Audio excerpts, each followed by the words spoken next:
Record. Okay, do you guys remember where we left off?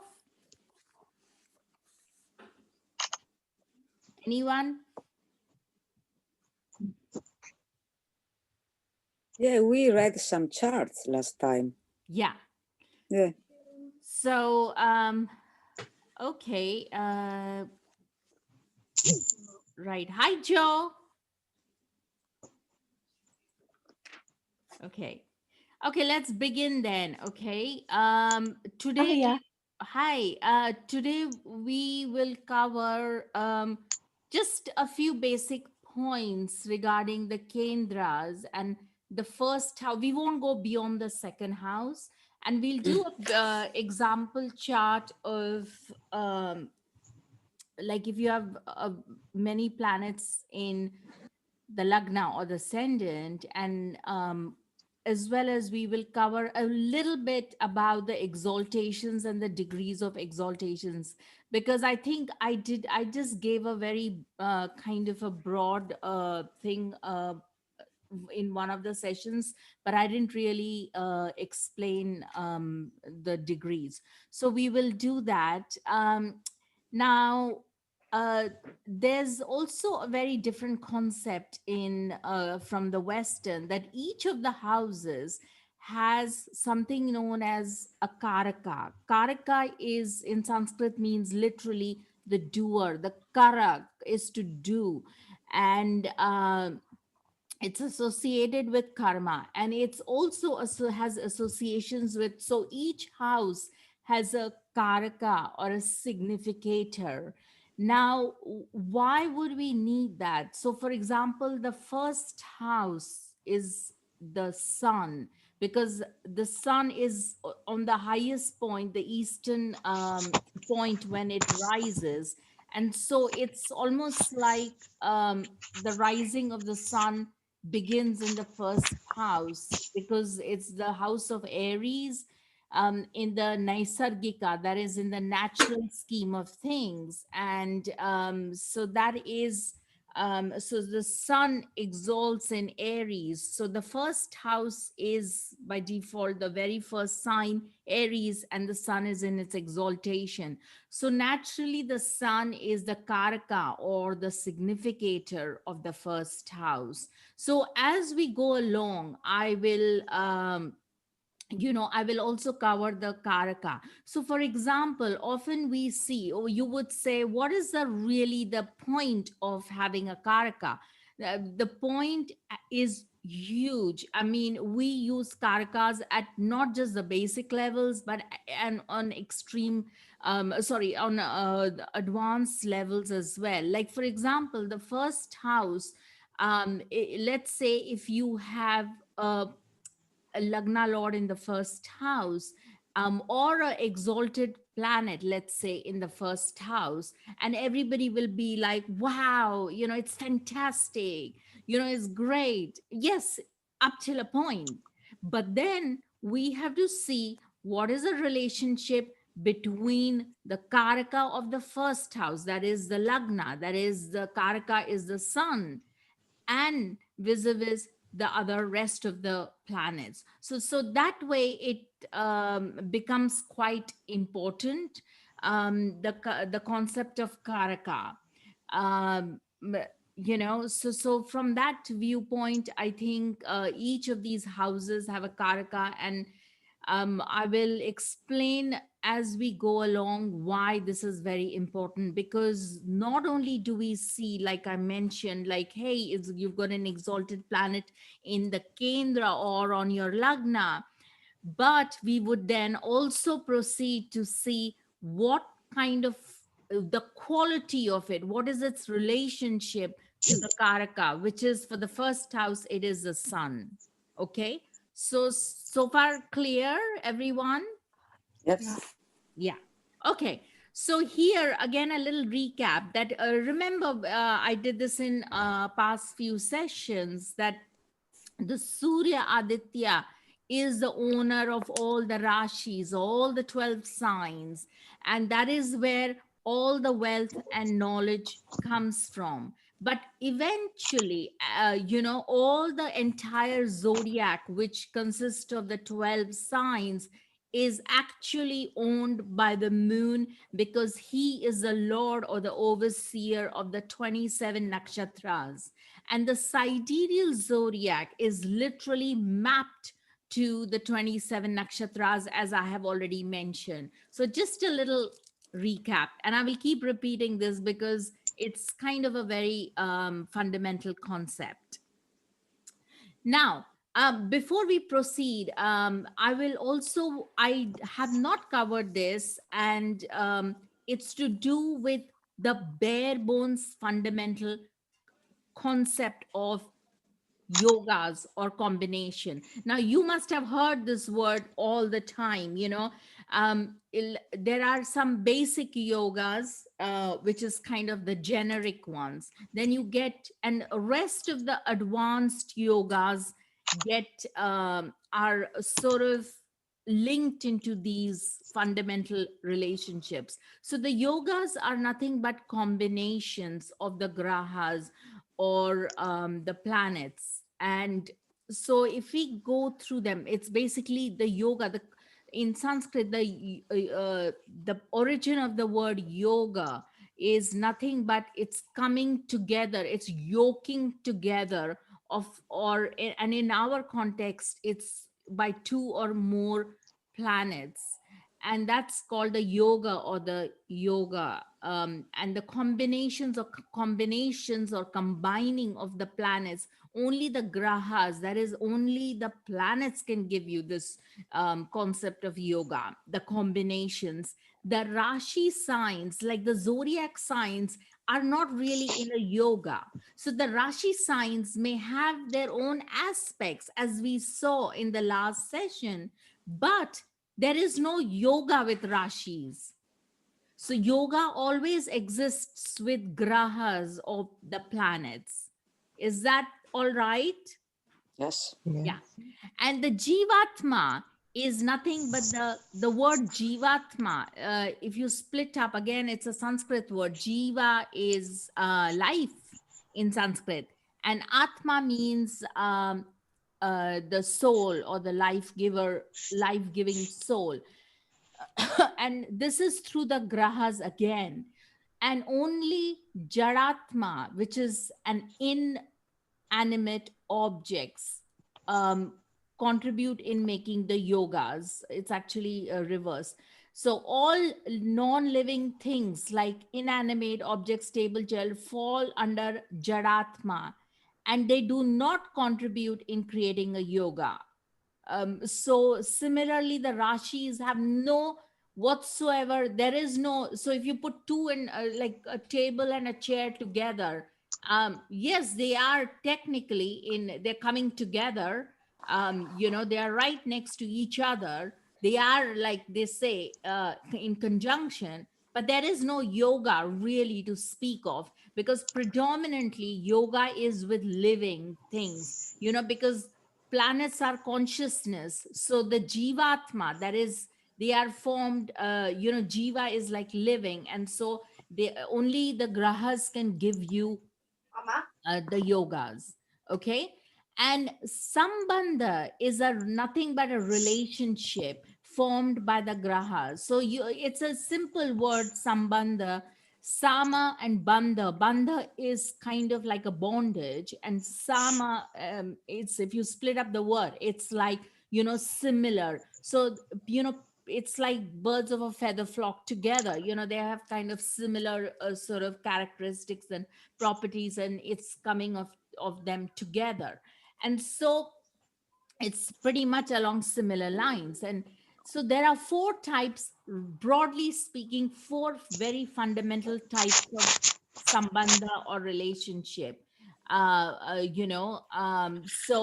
and the four types are, um, the full sambandha, or the complete relationship, which is, and this type is happens when there is a parivartana yoga. That is, in Western terms, parivartana means change, mutual inter exchange. Okay, literally, it is mutual inter-exchange. So basically, let's say you have Jupiter in let's say Jupiter in Libra and Venus in Pisces. Venus is exalted in Pisces, and Jupiter is well, far from exalted. Jupiter is in Venus's house. I don't think it's his favorite sign to be in, but that is a perfect parivartana. That means they are in each other's houses, okay, and each other's signs. So that's kind of like a very, very strong parivartana. It's a perfect bondage. And this type of perfect sort of a complete parivartana or a mutual inter-exchange, the operating word is mutual. They are in each other's houses, they are in each other, so that creates a very positive thing um, for the relationship, and it's lifelong because it can fructify anytime from birth onwards. By parivartana they will go into each other's houses as well, because Jupiter then will behave as if it's going into Jupiter will behave as if it is going into Pisces. And it will, in all sort of purposes, it will behave as in Pisces, and Venus will behave as if it is in Libra. So that is a very important concept of the parivartana, okay? And this is a full mutual inter-exchange. This is a complete relationship, and it's one of the highest kind of relationships. The second one is Yuti. Yuti is nothing but conjunction of planets, okay? That's a very strong relationship too. It's probably it's second in line, and its yuti literally means coming together when two or more planets sit in one house, and that is called a yuti. It's a conjunction. Now in Vedic, you may say, oh, unlike the Western, we don't really say, for example, if it is technically, if let's say you have sun in 5 degrees of Taurus, and you have then let's say Mars in 20 degrees of Taurus, or let's say you have Mercury as well in, let's say, 28 degrees of Taurus. Now, technically, it's kind of very quite far apart, but they're still in, it's still considered a conjunction because they are in the same house. Okay. So that is a conjunction. But we have to also see what planets are in conjunction. If it is with the sun, usually planets in conjunction with the sun are kind of, most likely they are combusting, they are in combustion, because if any planet comes quite close to the sun, then they are kind of burnt up, right? And each of the planets have a definitive each of the planets have a specific degrees of combustion. Mercury is around 14 degrees. So I will give you the degrees again as we go along. So this is a very important concept of a conjunction coming together. And but the trouble with a conjunction is this, and why would we consider that as not, it's like second in importance compared to the full parivartana, which is the first one where you have a mutual inter-exchange and it's complete. So why would you consider this a second one? Because the trouble with conjunctions is, let's say you have a conjunction of Saturn and Mars. Ouch, terrible. I mean, that's tough.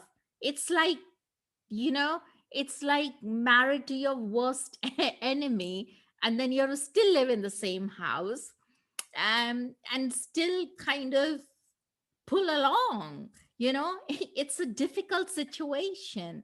And that is why, so it's like man and woman get married and come together, but they, of course, if the planets are not benefic, then they are going to be in trouble, and they are going to have the differences of opinion. I mean, if Rahu and Sun come together, they're going to have a lot of difference of opinion, because Rahu literally eclipses the Sun, and Rahu is kind of like the trickster. It's kind of like the vagabond who wants, the maverick who want to get away with everything. He wants to hide and put a veil over everything, while the sun is stands for truth, the sun stands for dharma. So these two coming together is not going to be happy bedfellows at all. So that is how you have to look at it. That's the reason why the conjunction is not as strong as um, the mutual exchange. Then the third one is drishti, which we did, graha drishtis we did, when there is an aspect between planets. And this type of sambandha is formed. This type of sambandha is considerably weaker, and it depends upon the willpower of the planet. If there is a will or a yoga, that then the yoga will work, otherwise it won't. So let's say you have um Jupiter in Libra, and moon in, let's say, Taurus. Okay, so here they have a Rashi drishti, so it's still a drishti, it's still a relationship. So moon and Jupiter are in a Rashi drishti. So but there is no graha drishti here. So this is going to be not easy, even though moon is exalted in Taurus, and but yet it's going to be very difficult, because from the moon, Jupiter is, sort of eighth house. So this is kind of like the eighth, sixth relationship, it's going to be kind of very challenging. But if, let's say, Jupiter was in is in Libra, and moon is, let's say, in Gemini, then it's a trine. So Jupiter has 100% drishti, because it's a Jupiter's one of the main drishtis is a trine drishti. And so the Jupiter will be so this is a very strong yoga. It's a proper graha drishti of Jupiter, which is very positive. So but again, it's not as strong as a conjunction. If Jupiter and moon were in a conjunction, then it's a different yoga. It's a different yoga. Is, of course, it's a conjunction yoga, it's a yuti, but we also have another name for it. In It's the yoga of Jupiter um, coming together um, in angular houses, is called the Kesari yoga or Gaja Kesari yoga. Gaja Kesari is like the great elephant, with a garland. And so this is kind of, that's the yoga it's formed, which we will learn later as we go along. That there's a distinct difference between the Graha Drishti and, being in what kind of a relationship it is. But again, like I said, the third one is the drishti, whether it's graha drishti or rashi drishti, is not as strong as conjunction. And again, the parivartana is the strongest. Okay, so far so good. Any questions?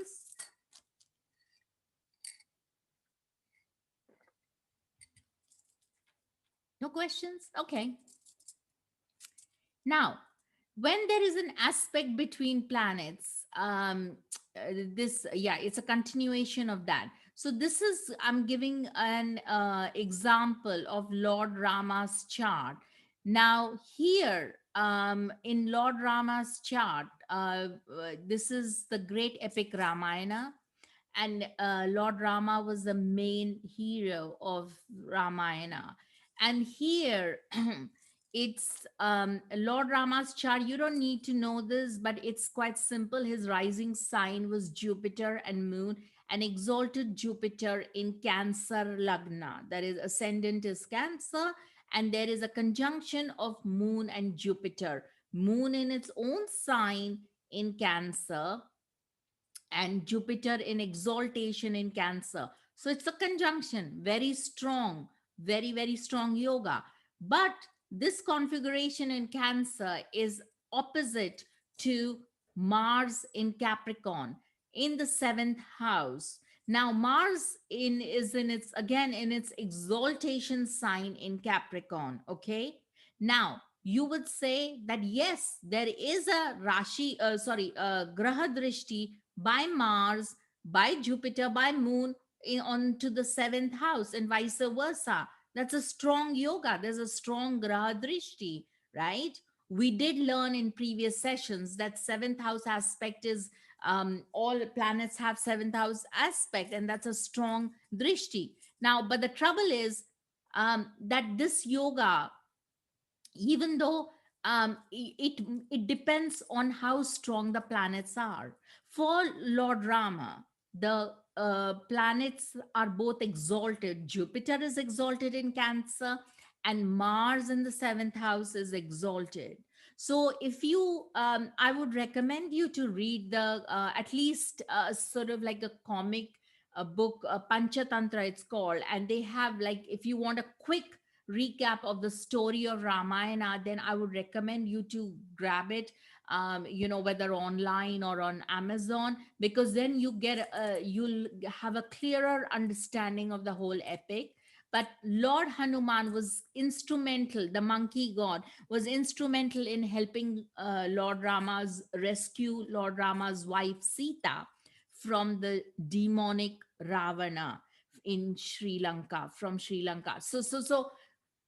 So Lord Rama then manifested Lord Hanuman in the form of the person, the savior, and that is that Mars in the seventh house. But his Mars is in exaltation.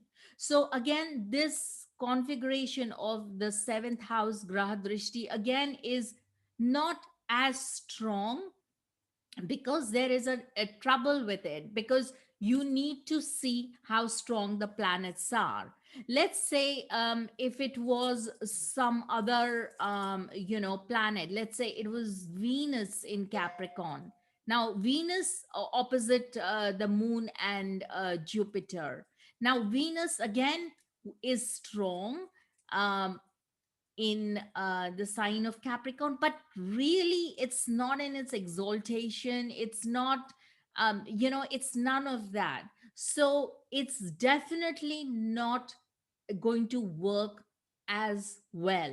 Venus is not going to relent quite so readily and be able to manifest that particular yoga as readily as a Mars in Capricorn. Okay, because it's a proper full, it's a good graha drishti. So again, now the fourth kind is the incomplete parivartana, or the incomplete exchange. So that means there's no mutual exchange. Okay. So for this type of sambandha, or or alignment or relationship to work, planet A is placed in the house of planet B, and planet B is just aspecting the planet house of planet A. So planet B has the desire to move into the house of planet A, and then complete the parivartana. For example, Jupiter is placed in the sign of Aries, which is lorded by Mars, and Mars is in Virgo, aspecting the house where Jupiter is in. Remember what I said, that if Mars is in Virgo, that means Mars also aspects, let's say Mars, your Virgo rising, and Mars is in the first house, giving you the Mars rising in Virgo. So it's going to, by the Graha Drishti of Mars, Mars is going to aspect the eighth from it. The sign eighth from Virgo is Aries. And if you have Jupiter there, then Jupiter is, the Lord of Jupiter in Aries is Mars, which is in Lagna. But, and Mars is having Graha Drishti over Jupiter, but it's kind of not quite there because there is no connection per se. It's only a graha drishti by Mars. So it depends on Mars's, whether he wants to relent, he wants to complete it or not. Okay. So literally, Jupiter is at the mercy of Mars. If Mars says, "Oh, I can't be bothered," then it's not going to happen. So here, this is I'm expanding a little bit on the again going back to the epic of Lord Rama. The same example of Jupiter in placed in Aries and Mars in Virgo. And so again, I hope you guys understood this, because this is quite important to get that this is like a half baked parivartana, that is incomplete parivartana. It's not fully functional. It's got a bit of this and a bit of that, but it's not a very clear cut, perfect, beautiful parivartana. Like if it was, for example, now here, if Jupiter is placed in Aries, and if Mars was placed, instead of in Virgo, if Mars was placed in Pisces, then that is a perfect parivartana. That means they are in each other's houses. They are going to be forever looking out for each other, no two ways about it, and it's absolutely beautiful. Is that clear? Hello. Yes. Yes. Yes. Yes. Okay. Hang on. Okay. Okay. Let's move to the next. Um, Now, you may say that when does some of these, this is something for your little bit of your research you can do. You can look back in your own charts and see normally when these yogas fructify. That is, this combinations of, in the houses fructify. Let's say you have Jupiter in Libra and Venus in Pisces. So when did this happen? Or for that matter, if you have, let's say, going back to the previous example, Jupiter in Aries and Mars in Virgo. When did you think, it will happen? The parivartana, or even if it's the drishti part, when will it really take place? When will you get the results of it?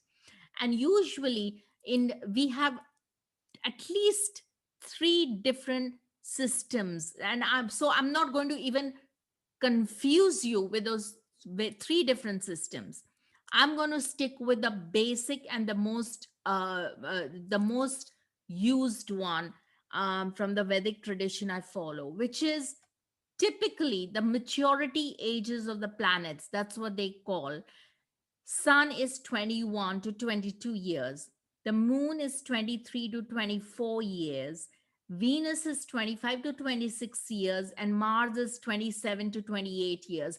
A lot of you may have heard about this Mars return, right?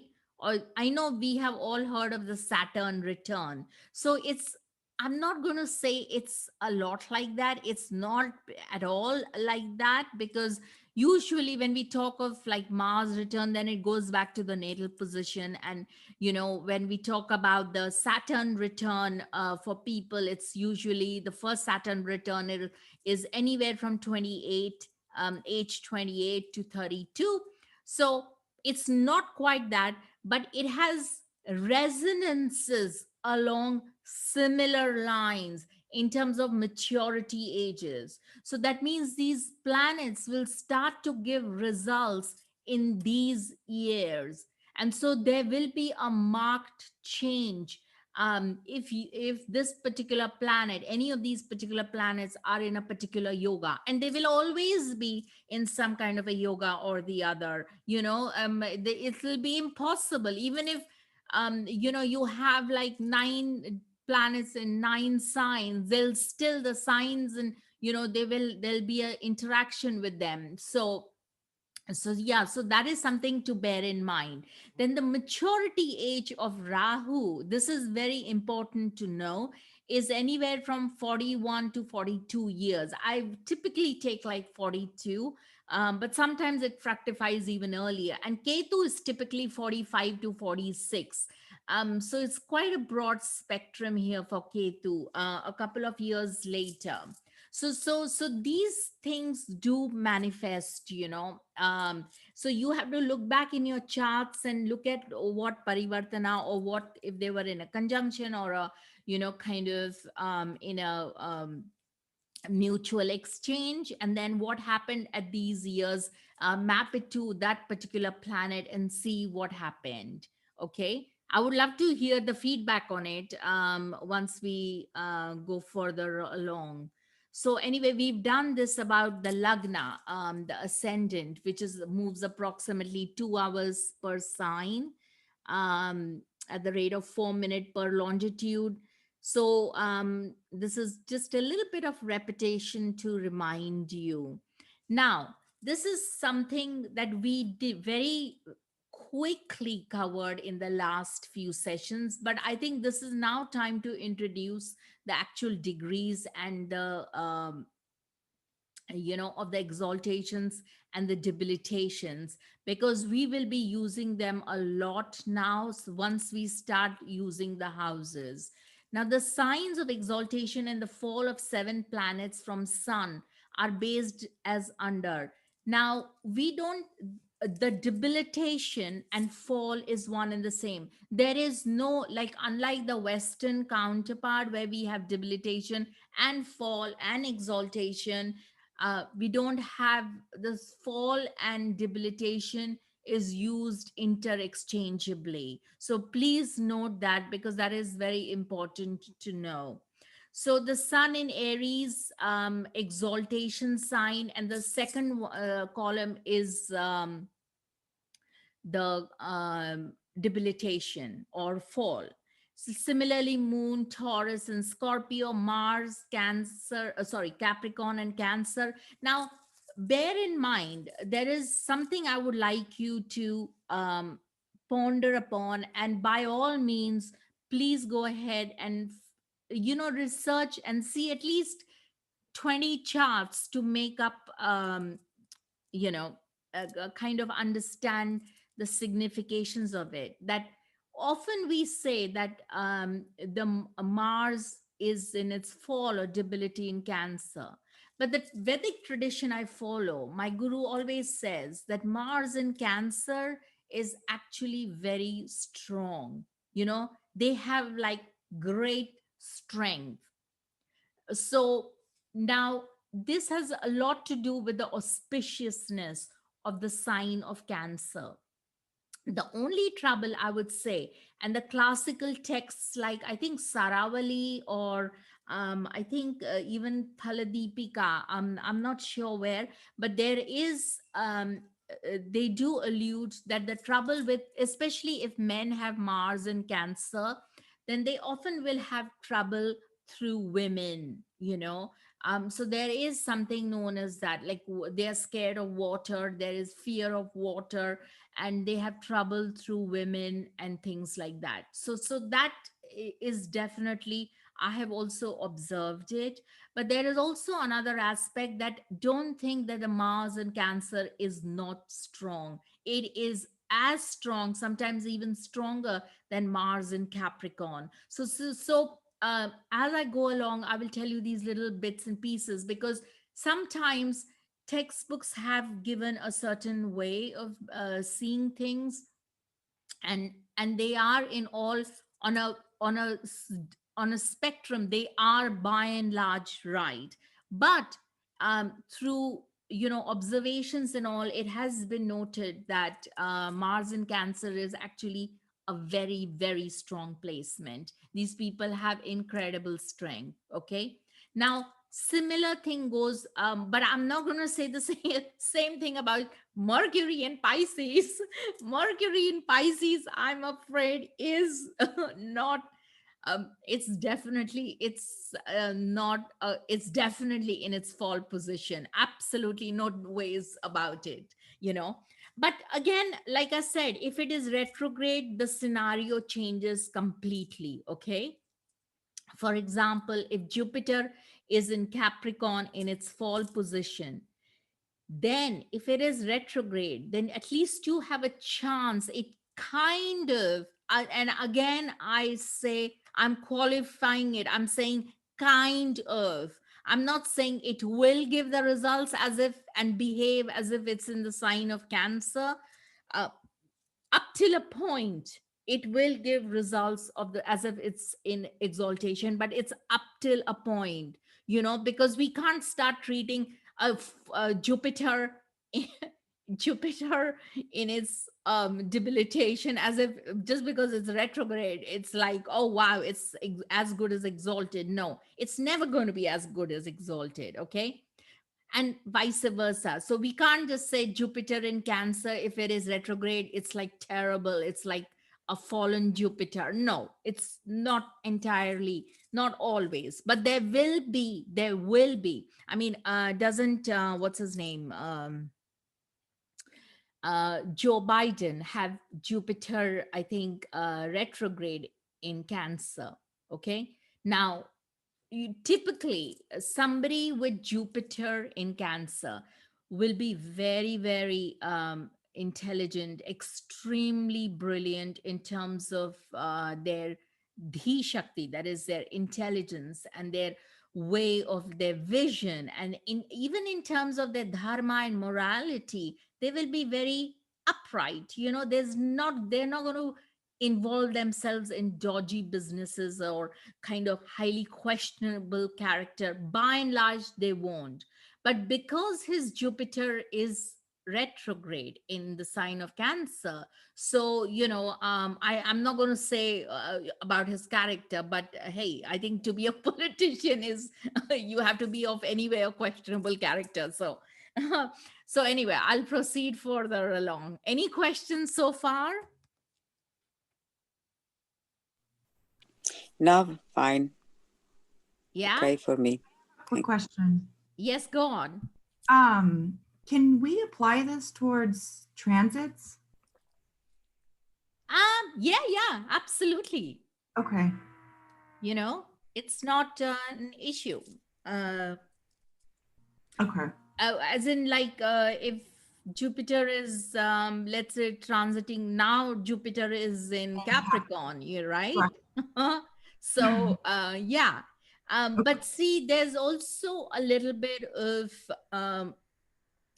Jupiter's, now this is a little bit, I'm going ahead of myself in terms of, like, because maybe I'm going to just introduce you to it, because there is a concept in Vedic known as the cancellation of debility. Okay, now the cancellation of debility, we haven't learned yet, because that's again opening another a little stream. But there are 3 to 4 ways where the debilitation can get cancelled.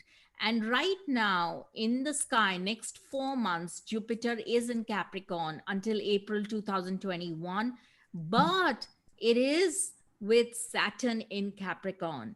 It's in Saturn's own lord, it's lording Capricorn.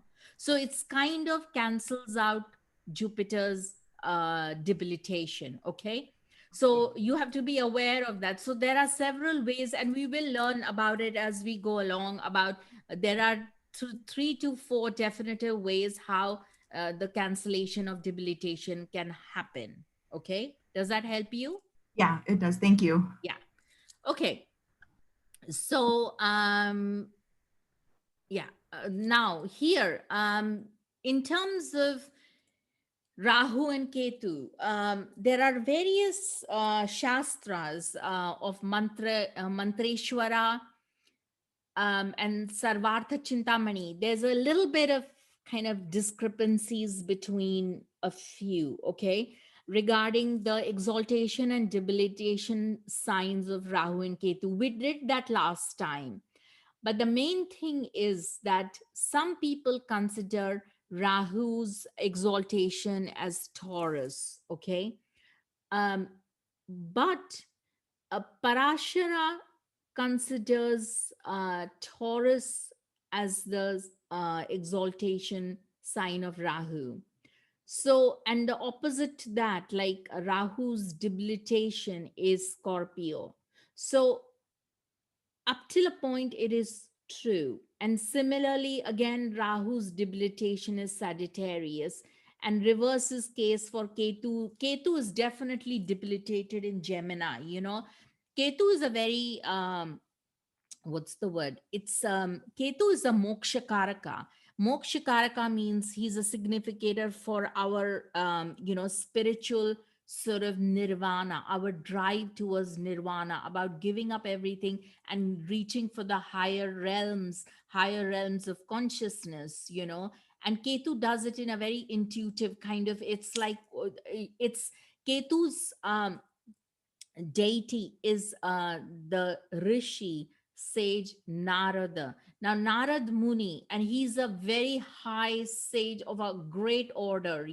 He's kind of highly elevated. He's reputed in the Indian Puranas to be able to what do they call it, uh, translocation, where you can within seconds you can uh, convert your transform your body from one place, transfer your body from one place to another. So he has that powers. So that is the power of Ketu, to be able to know things on a very deep level without really, it's almost like intuitive powers. Okay.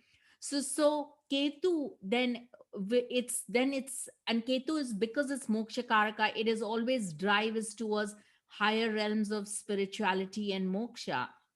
It's it's at in Gemini. Remember, we did the sign Gemini, that it is like the Mithuna bhava, or the Mithuna, that is, it's about copulation and about entertainment, about having fun, and it's about creativity. I mean, Ketu is going to be like, oh my god, where am I, why am I here, how am I here? This is a nightmare for him. Somebody who's like highly spiritual has got great abilities to be able to transport himself anywhere in any of the universes. He's pitched into Gemini, where there's like singing and dancing and entertainment and duality is going on. No way. So he completely falls flat when he enters Gemini. So that's absolutely kind of clear as a bell. And and the same thing with Rahu. And so Rahu is like the trickster. It's the like the monster who's got like 10 heads, like great heads. So he loves the sign of Gemini. He loves the sign of Virgo. He loves Mercury rule, because he's like the trickster. He can trick anyone. He's like the greatest con artist ever.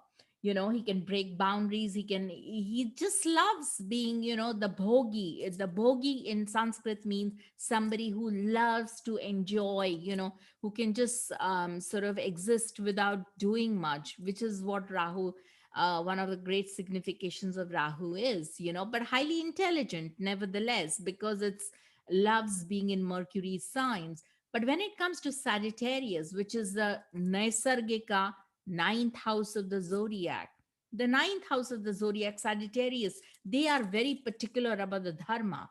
Everything has to be done in time, and there has to be purity in the ninth house of Sagittarius. You can't muck about. You can't eat non-veg. You have to get up like early hours of the morning, do your prayers, do your sadhana, do your all the rituals possible, the fire rituals in the morning, the diyas, and all the things you have to do. The Sagittarius, it's to do with religion. So Rahu is going to be like, is going to go there in the ninth house of Sagittarius, and is going to say like, oh, whoa, where have I landed here?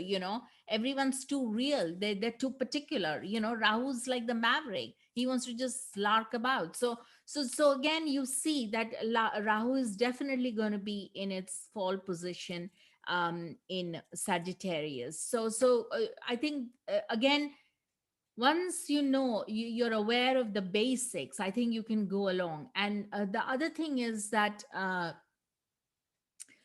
Ketu's home sign, its swakshetra is in Scorpio.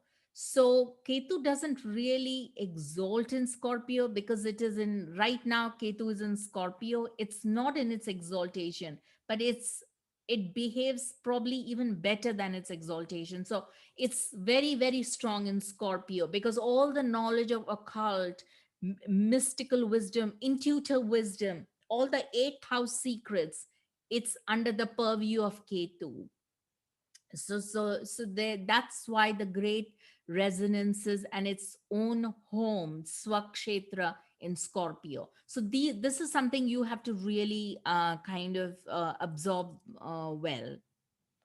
Okay, now the sun is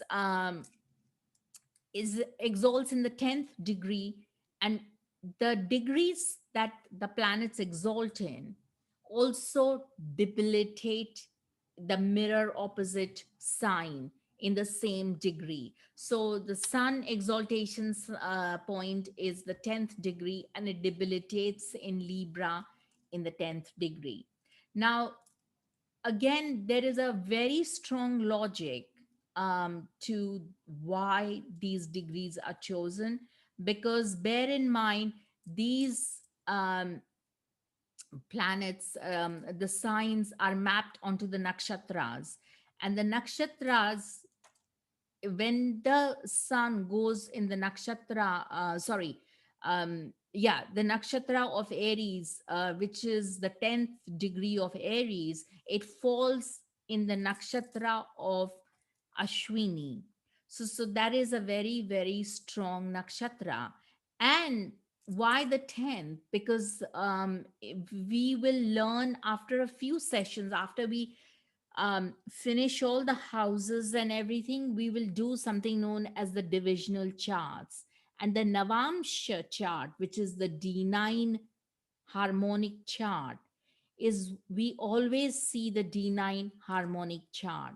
And when we see, which is nothing but the ninth portion, the ninth from the ninth house is the chart of destiny, and we cut up the ninth house into various segments, definitive segments.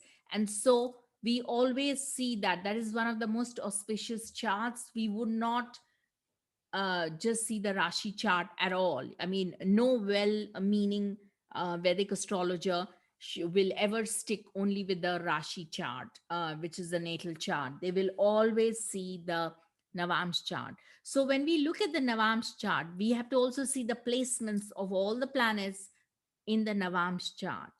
And here, when the sun comes to the 10 degree of Aries, it goes into Gemini. So the sun in Gemini is very creative, very, very strong in Gemini. So that is the reason why that is a very, very beautiful sort of, um, it's a very strong, that particular degree. Okay. So that is how we derive these exaltation and debilitation signs. Similarly, when Venus is in Pisces, when it goes in the Navamsha, it's still in Pisces, which is fantastic. So that means it's in the same sign as Venus in natal chart, at 27 degrees as it would be in the Navamsh chart. So this is a new concept I'm introducing. Just go along with it, and then it'll get clearer as we go along in further sessions. Okay, is so far so clear? Yes. Yeah. So it's good for you to figure out, or rather just remember these degrees if you can, because they're quite important. And bear in mind the Saturn um uh exalts in Libra, which is a mirror opposite of Sun in Libra, but the degrees are not mirror opposite. So that is something to be noted here. Um, here Saturn in Libra at the 20th degree it exalts in, while it Saturn debilitates in 20th degree of Aries. So so that is something for you guys to really know about this. Then we come to the Mool Trikona, which is the home office, okay, which is the office. Mool Trikona signs of the planets from Sun onward are Leo, Taurus, blah, blah, blah.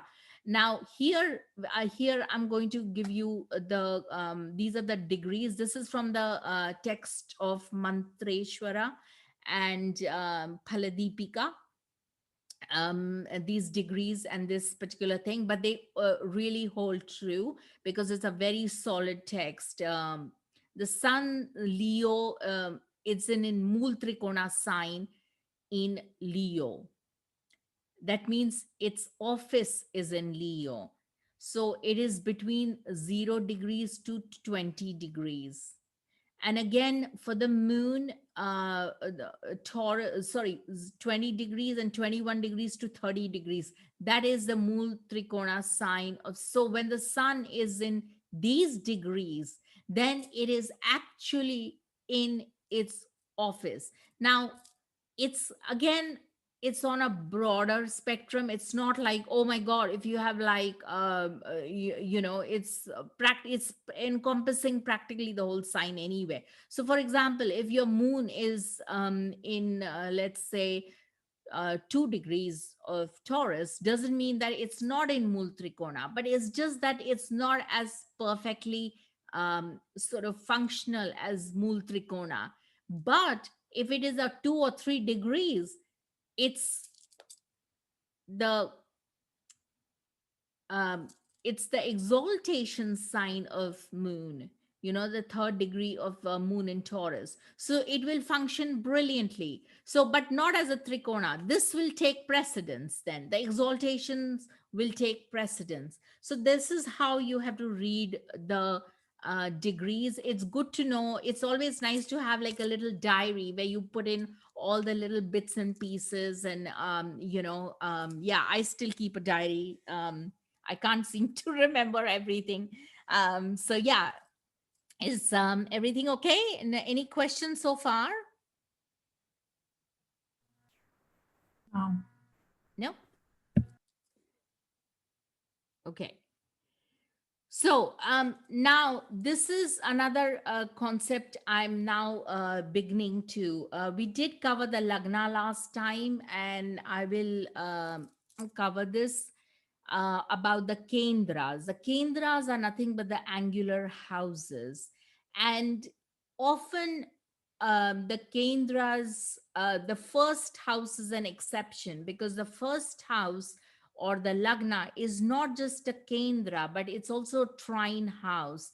That is, it's a Kona house. That is, it trines the first house, trines the fifth house, which in turn trines the ninth house. So they are kind of the celestial trinal houses. Okay. So the first house then is kind of a Kendra as well as a Kona.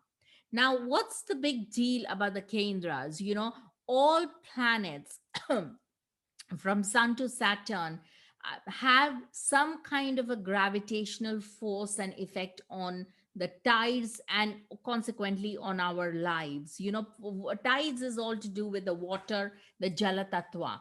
And so the impact of sun and moon are the strongest as they are indeed the luminaries.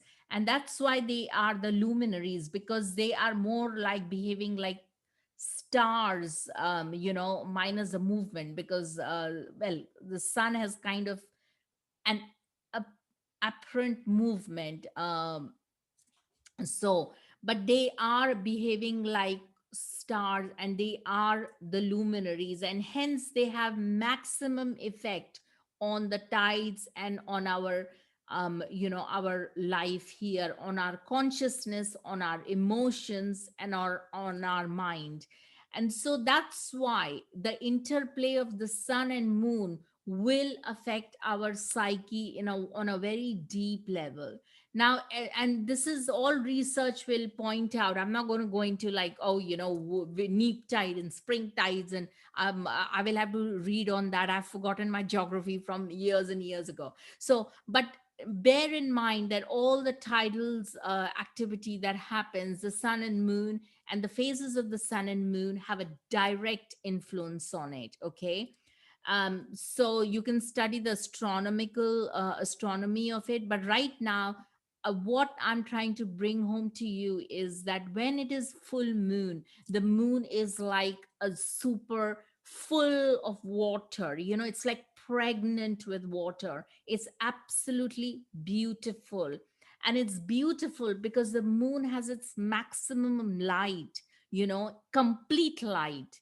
And if you compare that with the no moon or the new moon, I call it the no moon. That's why I took the liberty of putting the no moon, because when we talk of the new moon, it's literally, I would not even say new moon, because it's like there is no moon in the sky. It's Amavasya in Vedic Panchang. And which is, the panchang is nothing but the Indian almanac. If you guys want to, I will put up the link of, I don't know if you went through some of my panchang talks in with Stormy Gracie on YouTube, but I did a whole thing, so you may get a bit of a flavor of, it's good to know, because it's one of the biggest things. Even before you've delved into your Vedic chart, the panchang gives you a huge amount of information. Someday I will do a whole workshop on panchang, because panchang is like absolutely crucial to knowing what the planets are up to, even before you've delved into your Vedic chart. So in the panchang, the phases of the moon, the interplay of the sun and the moon create the phases of the moon. And the full moon is called the Purnima. And in India, a lot of great festivals are sort of celebrated around Purnima. And the Amavasya is like where Rahu, or the north node of the moon, the diabolicalness of the Rahu and the darkness has taken over. And there's a lot of greed, there's a lot of depression, and it's kind of dark, because the moon, there is no moon in the night, so it's like pitch dark. And so that's why the emotions, if you even see people who are born either at Amavasya, that is on new moon, or no moon, or like the sun and the moon are so close by, um and if they are born on full moon, these people, it's like a whole spectrum. They're emotionally charged, supercharged. There's no balance, it's extremes. They're like, and often you will find, like when we do the synastry of people, and I had recently had a client, and she was born under Amavasya, and she was going out for years and years with no fruition, with somebody who had a full moon, was born in Purnima. And then it struck me that, oh my God, obviously, because they are able to relate to each other, it's what's missing is for the full moon, there's all the dark, the light of the moon, you know um 100%. And for Amavasya, and apparently her Amavasya was in where sun, in Aries, where the sun is exalted. So she was all light, but it was sunlight, so she was all sun, and he was all like moon and lunar. So it's like, you know um, it's like two sides of the coin, really. And sun and the moon. And so it's interesting that the emotions are very, very full along during these times, and they have a direct effect on the tides as well. Now the balance is between the halfway house, as I call it, which is the Ashtami. So I think I will dig out a chart for Ashtami. I think it'll be the eighth phase, that is the fourth phase by the western phases of the moon. I think it'll be the fourth phase and the 10th phase. So I will dig out the chart to map it and send it across. So basically the Ashtami, which is the eighth tithi, shows kind of, it's like somewhere between, midway between Amavasya and or the new moon, or full moon to new moon, and vice versa. So there, the at least everything is a little bit more muted, more balanced. There's more sense and logic and more powers of discrimination. So that is how you have to read the Kendras, is so the maximum emotions are between the first house and the seventh house, because the first house is sun is strong, oh my god, I'm here. And the seventh house is the asta lagna is like setting of the sun, so the emotions are like again high, but this moon is risen by the time the sun is setting, so you see there's a big difference. And the fourth and the 10th house are kind of much more balanced, much more brighter, much more nicer. There's an overall sense of equanimity compared to the first house and the seventh house. Is everyone fine so far? It's something to be very aware of. Yeah, any questions? I have a quick question. Yes, go on. What about like lunar eclipses or solar eclipses? Do those affect people's emotions? Oh, yeah, 100%. Absolutely. I mean, they're huge trigger points. Eclipses are like basically, in the Vedic myth, basically the Rahu and Ketu gobble up the luminaries, and so yeah, definitely, it's absolutely total eclipse of the mind, so yeah, the emotions are running very high. There's a lot of greed, and there's a lot of trying to overcome the darkness, and there's no light. Remember when we did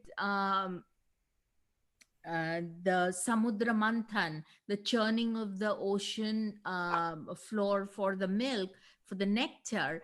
Remember, the sun and moon went to complain uh, that Rahu had quaffed some of the nectar, the Amrit.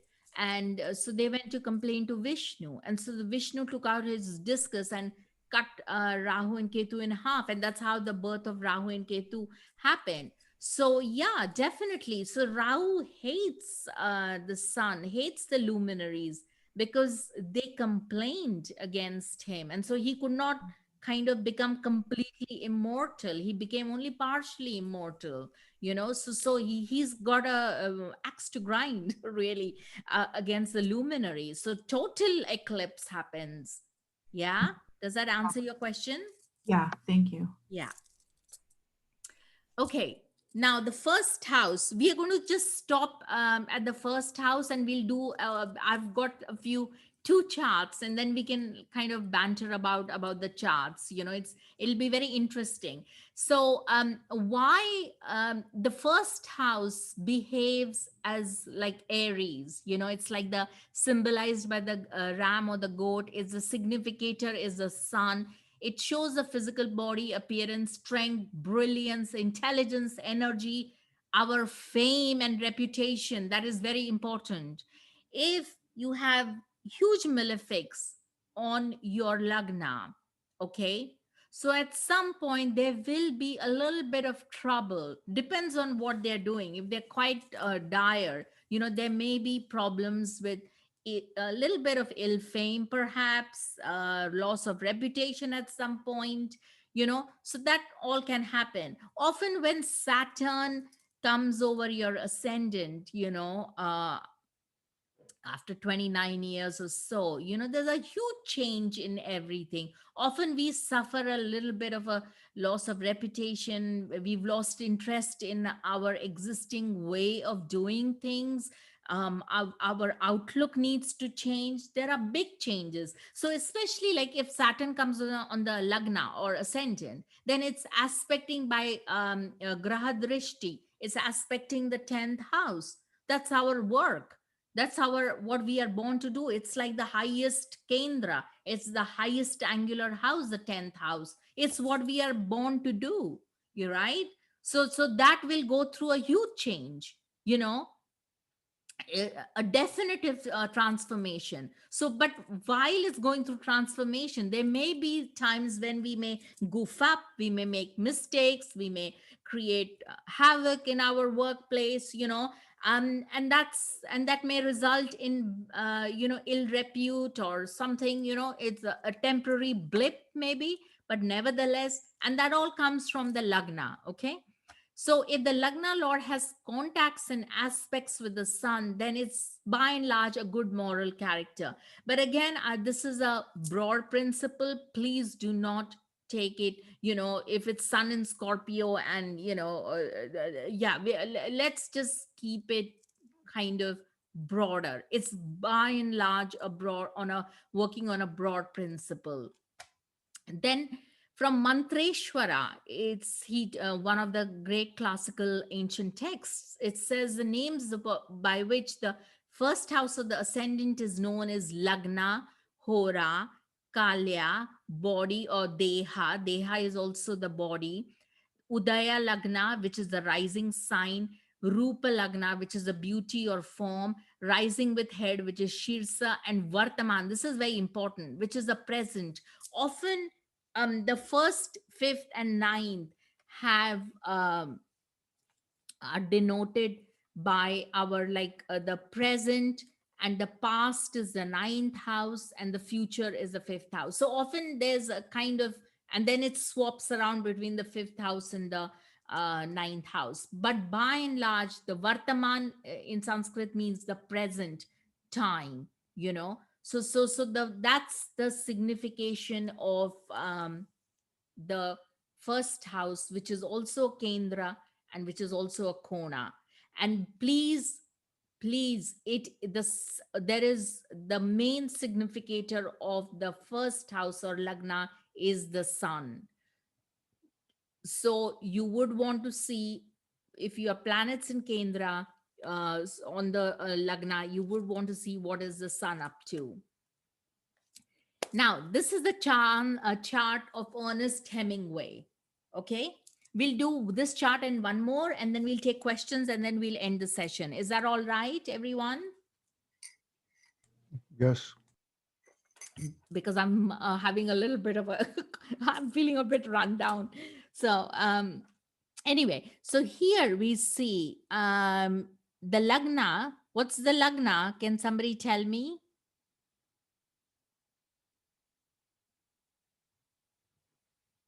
Hello? Leo. Yes. Good. Leo Lagna. What does Margarita, yeah? Yeah. Okay, fantastic.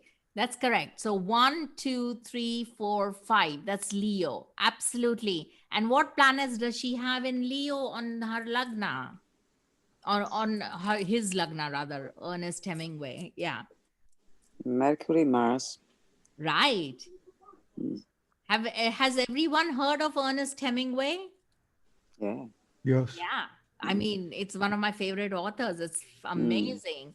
So now, if you see here, the Mercury and Mars in Leo, Mars is very strong in Leo, very strong.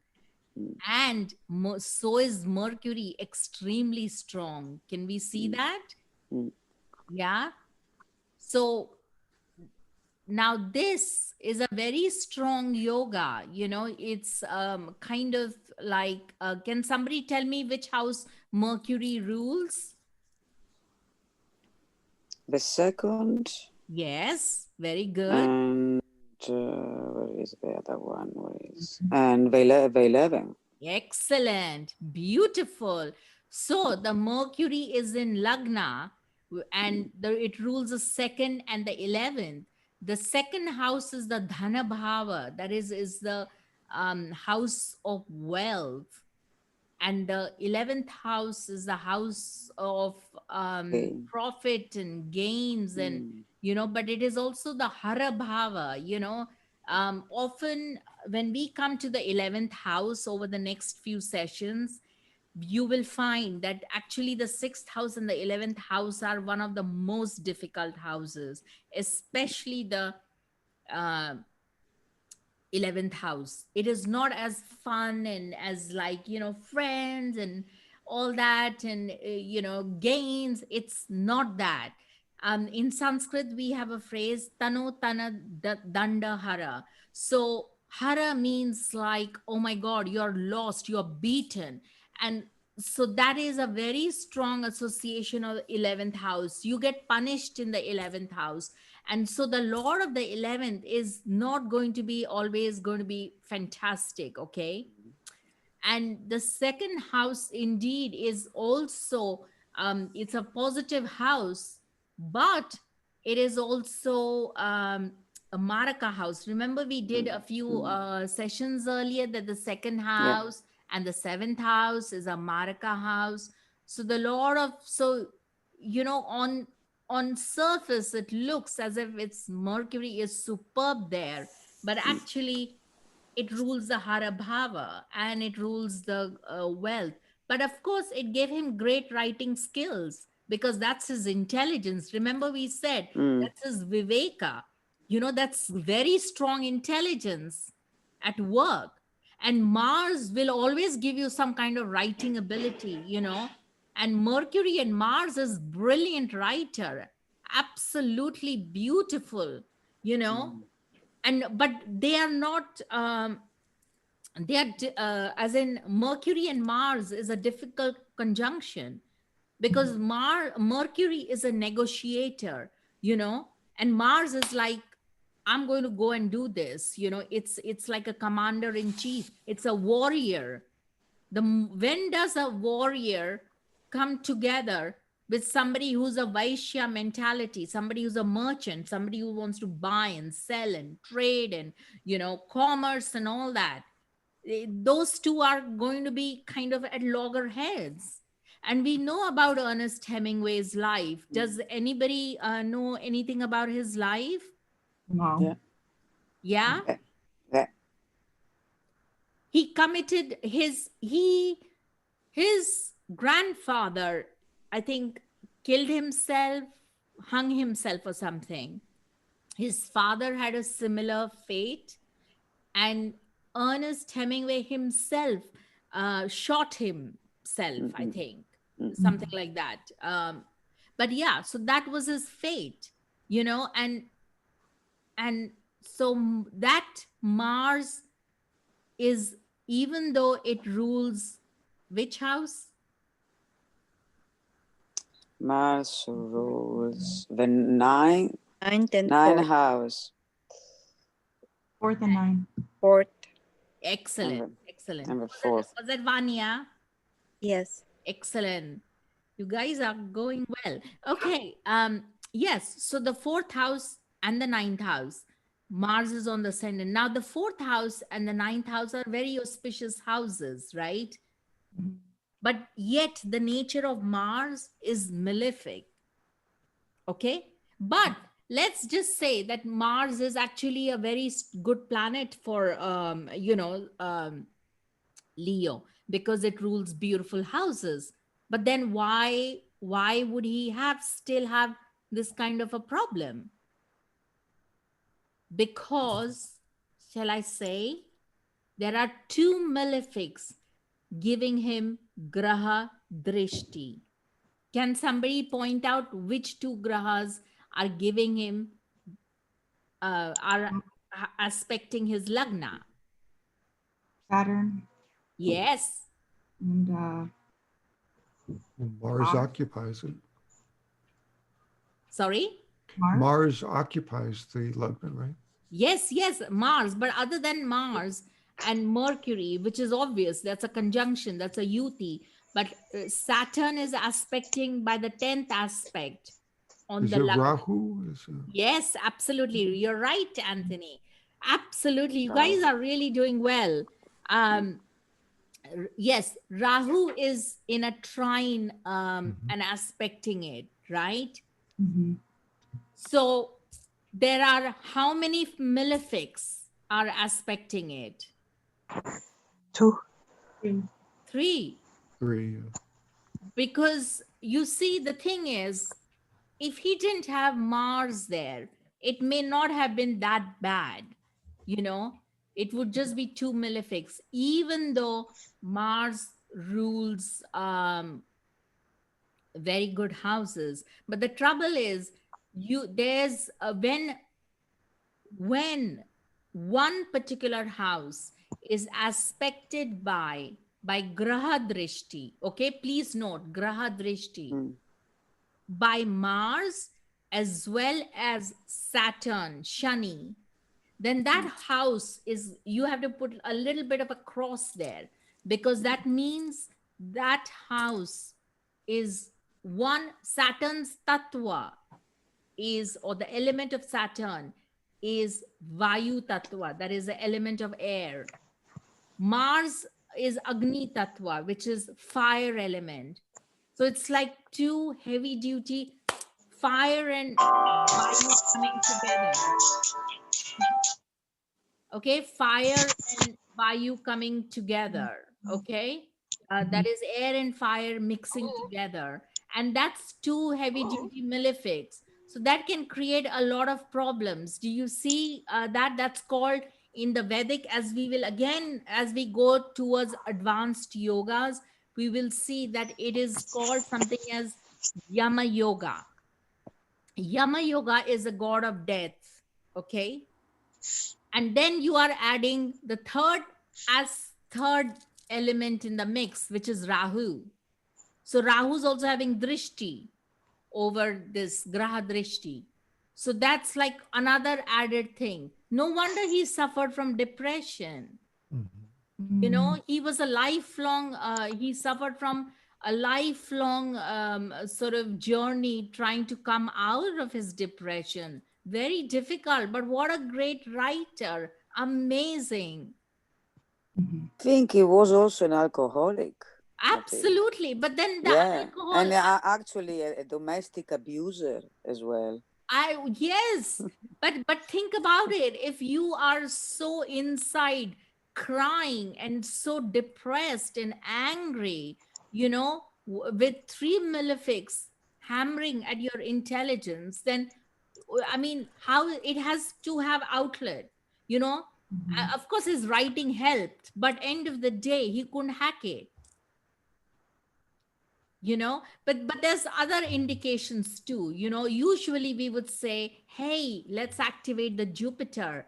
That will be good, because you have to look for remedies, and Jupiter and a benefic remedy is very, very, very positive. But Jupiter is, as we again will learn later, it's in the third house, which is Mithuna Bhava, Maithuna Bhava, which is, you know, it's in its Also rules the eighth house. dying position. It's not a very good placement. Third house for Jupiter is not a very good placement. Okay. So we will learn about the dying positions of planets. Certain planets, when they land up in certain houses, they die. They literally die. So whichever house that it rules, it's basically completely destroyed. Yeah. Okay. Is everybody okay with that? So here, Yes. yeah, Yeah, yeah, yeah. go on.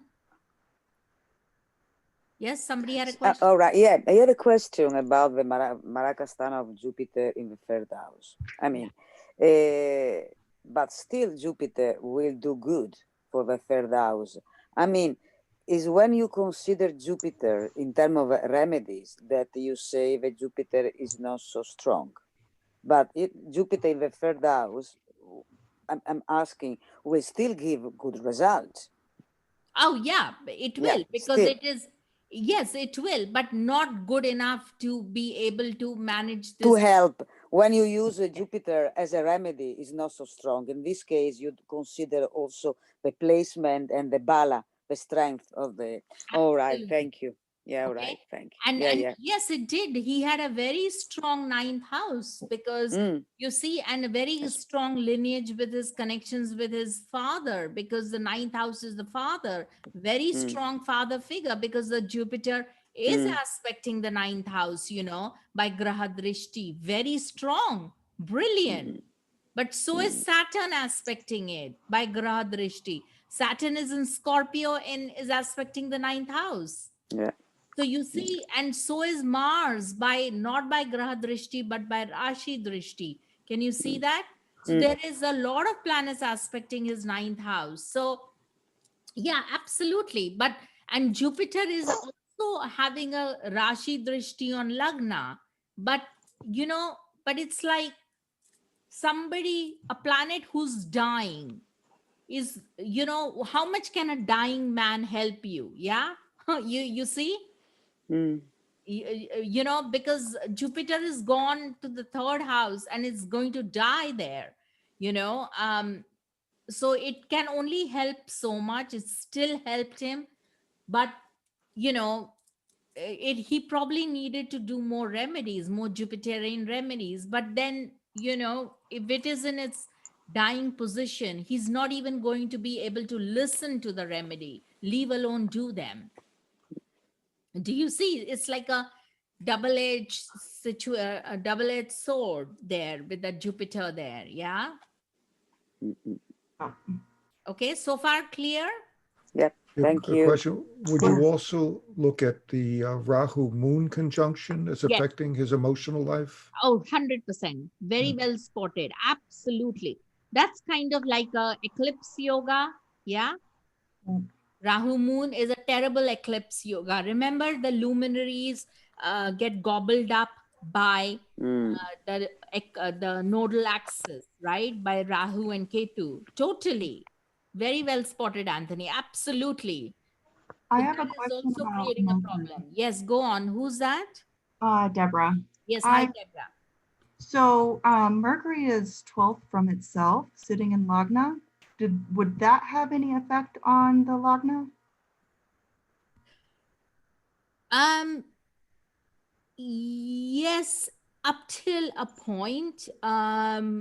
You know, yes, it will have, it is kind of problematic. But then there is also another view that Mercury actually is, he had a lot of, when you have a second lord in the Lagna, that's actually a very strong wealth giving yoga. Okay. Mhm. It means that you have your family backing you up. You know, you come from a very well-to-do family, very wealthy family. That's number one. Number two, Mercury in certain places, Mercury rejoices. Mercury and Jupiter are what they call in Digbala, or in great planetary strength in first in the first house in Lagna. Okay. And again, like along with Maranasthanas, we will also do, we will also do um, the planetary strengths, which planet gives great joy in a certain house and is very strong. It's called Digbala. It's got massive amount of strength. So that Mercury strength is far more than Mars, and that is why he chose, the violence came from Mars. Somebody Mm. said violence, was it Margarita or Anthony, I forget. But Mars comes, violence comes from Mars and Saturn aspecting it. But the writing, it's definitely Mercury. It's in Okay. great planetary strength. But he wrote about war and battles and Yeah, that's the yeah, theme. That's yeah. Mars themes, Mm. absolutely. And and great intelligence. I mean, don't get me wrong, that Rahu aspecting the Lagna, it's his great intelligence. Mm. You know, Rahu is like a multi-headed creature. He's got like heads, you know, coming out. It's a serpent with many, many heads. So I have a question about the combination of Moon and Rahu. Is it always negative? If, for example, Rahu is in Aquarius with Moon, so Rahu is in his own house. So, which kind of mischievousness? Because it's still a kind of mischievous, Or you know. even So, but maybe it goes more toward the originality. So, I mean, I'm asking, would it do still very bad for that moon? It won't be as bad, you know, for the moon. Rahu is strong in Aquarius in its Mm, own, swakshetra, mm, number one. Number two, the moon is actually, if you see, moon Rahu is actually aspecting Rashi Drishti by to the sign of Cancer. So, yes, again later I will mm, you will learn about a certain Rashi Drishti which is absolutely phenomenal and very very positive, which is mm, called the Rashi Drishti. It's called the Abhimukha Drishti. That is, it's like full mm, loving, it's like a loving gaze, literally Abhimukha, full loving, full gaze. Okay, so the Rahu and moon in Aquarius aspects the sign of Cancer, which is its own sign. So that's very positive. So that will be a far more probably that he may not have then attempted that if that was the case. mm. Here you see Rahu is in debilitation. Remember Yes. what I told you earlier? Mm, yeah. Rahu Yeah. in Sagittarius is not Mm. great. Because I think this Rahu at the same time gave his creativity, his ideas, so he's together with Mercury, so it makes like a good writer, a really very good writer. Absolutely. Absolutely. Very good writer.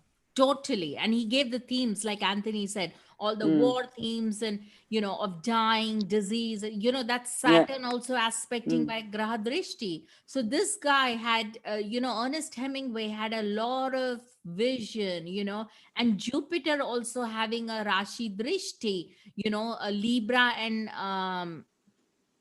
Leo have Rashi Drishti. So again, that also there was a little bit of sometimes a glimmer of hope.